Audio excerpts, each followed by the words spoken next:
Face à la presse, le directeur général du laboratoire du bâtiment et des travaux publics de Côte d'Ivoire, LBTP, a fait le même constat que les populations. Les voies sont en mauvais état et comme ses concitoyens, il s'explique difficilement leur dégradation rapide. Dr Amédée Kofi Kwaku a révélé que toutes les villes africaines partagent le même constat. La situation interpelle tous les géotechniciens du continent qui s'interrogent, surtout que dans l'esprit des populations, l'état de dégradation de la voirie pourrait s'expliquer par les carences des ingénieurs des chaussées. En ce qui concerne les routes, les dégradations précoces suscitent plusieurs interrogations. Alors, est-ce que c'est un problème de dimensionnement? Si ces routes se dégradent, est-ce que c'est un problème de dimensionnement? Alors, qu'est-ce qu'on appelle dimensionnement? Est-ce que ce sont les différentes épaisseurs qu'on a mises pour faire la route qui ne sont pas suffisantes?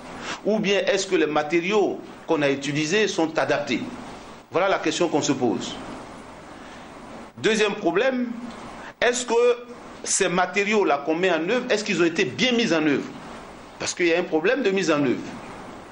Parce que si le problème se pose partout en Afrique, on va se poser cette question, est-ce qu'il n'y a pas un problème de mise en œuvre?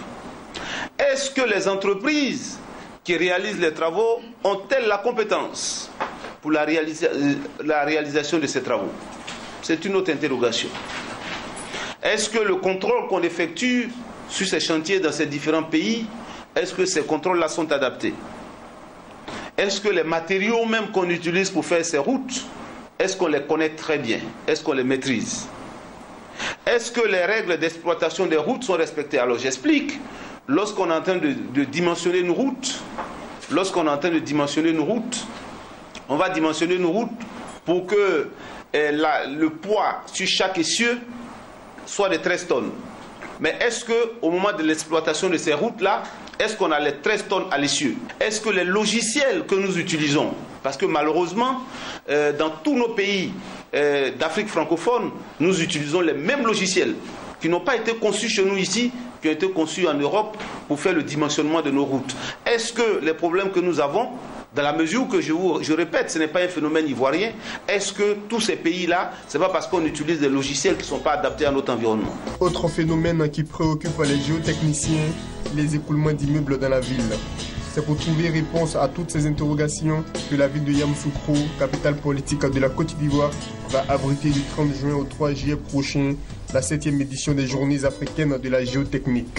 Toutes ces questions seront débattues par nos experts en vue de proposer des solutions pour assurer la qualité et la durabilité de nos ouvrages de génie civil et de bâtiment. JAC 2015 est donc une plateforme qui est offerte à tous les techniciens du bâtiment et des travaux publics et aux entreprises intervenant dans ce domaine pour échanger sur les problèmes géotechniques du moment. Il y aura des ateliers pour permettre à chaque participant de poser ses préoccupations et avoir en retour la réponse des experts qui nous font l'amitié de venir en Côte d'Ivoire pour participer à ces journées. 250 participants venus de tous les pays d'Afrique francophone sont attendus à cette 7e édition des Journées africaines de la géotechnique. Les journées de haute portée scientifique, selon Dr Amédée Kofi Kwaku, directeur général du LBTP.